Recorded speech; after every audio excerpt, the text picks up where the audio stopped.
So, dear students, we are continuing now the derivation here. तो क्यों तो आ गया मेरा सिग्मा है, अब मैं देखूंगा v क्या आएगा सबस्टिट्यूट एक्सप्रेशन में। I will get the solution. देखिए बेटा v क्या है। v जैसे कि आपको पता है, also v is potential difference between the plates. अब चूंकि इन दो प्लेट्स के बीच में जो रीजन है ये डिवाइड हो गया दो पार्ट्स में, the region where there is no conducting slab and the region where there is a conducting slab. Conducting slab की थिकनेस क्या है? t. टोटल प्लेट्स के बीच में क्या डिस्टेंस है? d. तो अगर d में से t थिकनेस पर कंडक्टर है तो d माइनस टी में वैक्यूम होगा। तो इस तरीके से मैं लिखूंगा v is equal to v naught या v over region d minus T plus v over region t। तो यहां हम लिखेंगे v is equal to over region d minus T, d minus t over here over thickness t। thickness t में क्या है बेटा? over thickness t there is, शाबाश, over thickness t there is conducting slab, conducting slab, and over d minus t there is vacuum। शाबाश, गौर से बिल्कुल अच्छे से आप देखिए, ये डेरिवेशन खत्म हो गया ऑलमोस्ट। तो ये बोर्ड आपके लिए अरेंज करना पड़ा so that you will have a feel of a usual class. Now देखिए बेटा आप गौर से, v ओवर t पोटेंशियल में होगा फील्ड इनटू डिस्टेंस, मगर जो थिकनेस t है, कंडक्टर है, उधर फील्ड जीरो है, इधर फील्ड कितना है? जीरो है। Very good. Over thickness d minus T आपका उधर फील्ड ओरिजिन है, ओरिजिनल फील्ड, और डिस्टेंस कितनी है वो? d minus. ये कहां से मैं ले रहा हूं? क्योंकि मुझे पता है यूनिफॉर्म फील्ड के लिए पोटेंशियल डिफरेंस और फील्ड के बीच में ये रिलेशन है। अगर नॉन यूनिफॉर्म फील्ड होता फिर रिलेशन बनती है integral of E dot dl। ठीक है, तो बताओ v कितना बना मुझे अब? शाबाश, v कितना बना? v is equal to v t plus v d minus T. v t तो जीरो है और ये है E naught into d minus T, this is E naught d minus T. बस खत्म।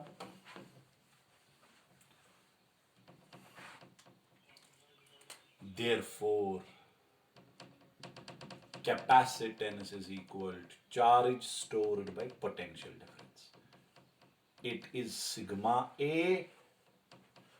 Potential difference is E naught into D minus T.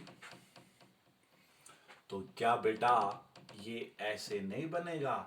E naught नहीं होता है sigma by epsilon not, field between two sheets, into रह गया d minus T, sigma sigma cancel, capacitance of such a capacitor is d minus T,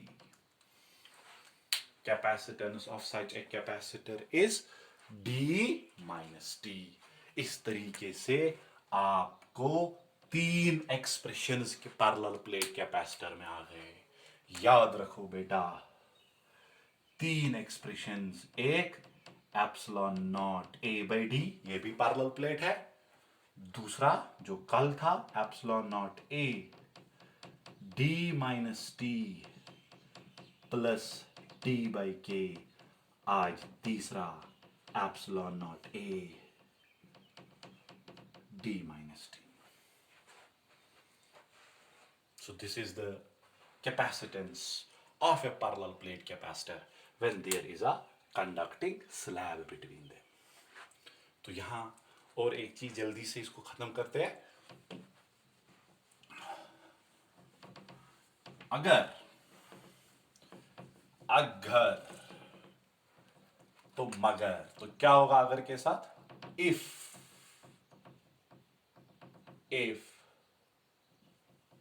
conducting slab is over the whole region, मतलब अगर T D बनेगा तो फिर capacitance कितनी बनेगी? Epsilon not A D minus D, anything divided by 0 is infinity. अगर आप ये पूरा, तो कितनी कैपेसिटेंस बनेगी इसकी? इन्फिनिटी इसकी कैपेसिटेंस बनेगी। कितनी? इन्फिनिटी। मगर हम पूरे रीजन पे नहीं रखेंगे, क्योंकि अगर कंडक्टर ये भी है, ये प्लेट भी कंडक्टर है, ये दो कंडक्टर्स अगर मिलेंगे there will be the transference of electrons. ठीक है, इसलिए इसको पूरे रीजन में नहीं रखते। इसीलिए सबसे बेहतर है कि कंडक्टर के बजाय डाई इलेक्ट्रिक को ही रखा जाए, क्योंकि डाई इलेक्ट्रिक आप पूरे रीजन में भी रख सकते हैं, उधर कोई शॉर्ट नहीं होगा। ठीक है, अब देखिए यहां गौर से, पॉइंट टू रिमेंबर, इसी के साथ मैं खत्म भी करूंगा। देखिए हमने ऑलरेडी पिछली क्लासेस में पढ़ा कि epsilon R is also equal to, in terms of capacitance, C M by C. ठीक, एप्सिलॉन आर देखो आप बहुत तरीकों से लिख सकते हैं। Epsilon R can be original force by force in medium.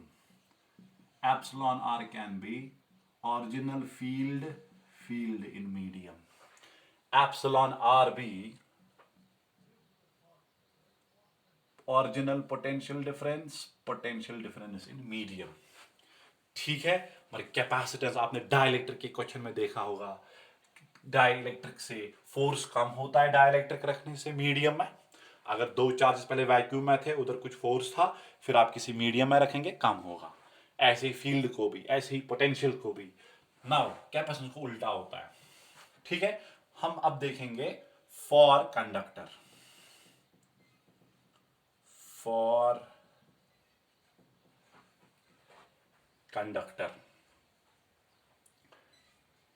Conductor में क्या हुआ?